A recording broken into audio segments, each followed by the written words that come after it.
Docteur Hill, je présume? Les jeunes d'aujourd'hui ne savent même pas ce que ça veut dire. Ça m'étonne pas. C'est quand la dernière fois que quelqu'un s'est senti atrocement honteux d'avoir fait quelque chose? Même avec une preuve solide à l'appui, l'argument serait toujours « Oui, mais c'est hors contexte ». Ok, mais de quoi je devrais avoir honte, moi? Vous avez passé votre vie entière à rechercher la vérité qui se cachait derrière chaque grand complot, et ce n'est que maintenant que vous découvrez qui je suis. Ou bien ça prouve seulement que vous êtes doué pour vous cacher du reste du monde? Me cacher? Je suis dans le potin, même si plus personne ne sait ce que c'est de nos jours. Je dois avouer que le peu que je sais de vous, je l'ai appris grâce à une vidéo douteuse sur le net. Oh, et vous avez aimé? C'est moi qui l'ai faite. C'est ma nouvelle plateforme, les fausses fake news.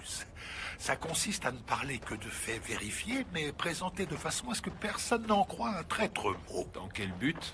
Le but ultime.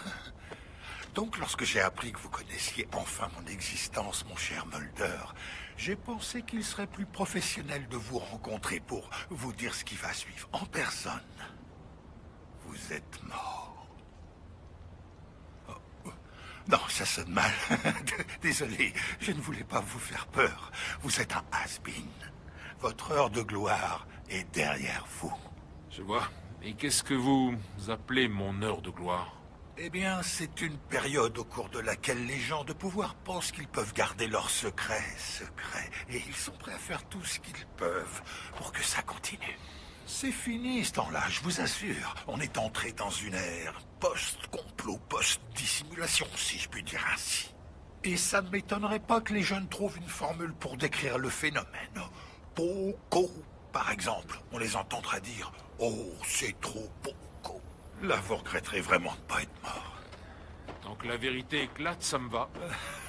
Personne n'en a grand-chose à faire que la vérité éclate. Parce que le public ne sait même plus ce que le mot vérité signifie. Comment ça?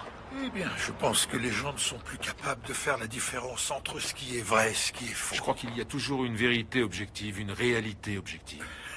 Oui, alors... Revenons à l'effet Mandela, par exemple. Eh bien, dans le temps, je serais jamais venu ici et je vous aurais jamais avoué que je suis tout à fait capable de modifier la mémoire collective. Cela aurait voulu dire que je pouvais aussi contrôler le passé. Et si c'est exact, alors comme le disait Orson Welles, celui qui contrôle le passé contrôle le futur. C'est George Orwell qui disait ça. Pour le moment. Enfin bref. Le plus important, c'est que je peux vous parler de tout ça ouvertement, parce que je me fiche que quelqu'un nous entende. De toute façon, personne ne saura s'il doit y croire ou pas. Pour être honnête, moi j'y crois pas une seconde. Bien, pensez ce que vous voulez, c'est ce que tout le monde fait déjà de toute façon. Vous ne faites que prouver ce que je dis, crétin. Quoi? Mais je dois avouer que vous avez raison. Je ne peux en effet manipuler l'esprit de personne. Et puis entre nous, je n'en ai pas vraiment besoin. Il suffit seulement que quelques-uns soient convaincus que c'est possible. Ensuite, il ne me reste plus qu'à semer les graines de l'incertitude. Tout ce qu'il faut en réalité, c'est un ordinateur. C'était ça votre but, la propagation de fausses informations sur le net? Peut-être bien. Vous savez, notre président actuel a dit quelque chose d'une grande profondeur. Il a dit « Personne n'en a la certitude ». À quoi faisait-il allusion?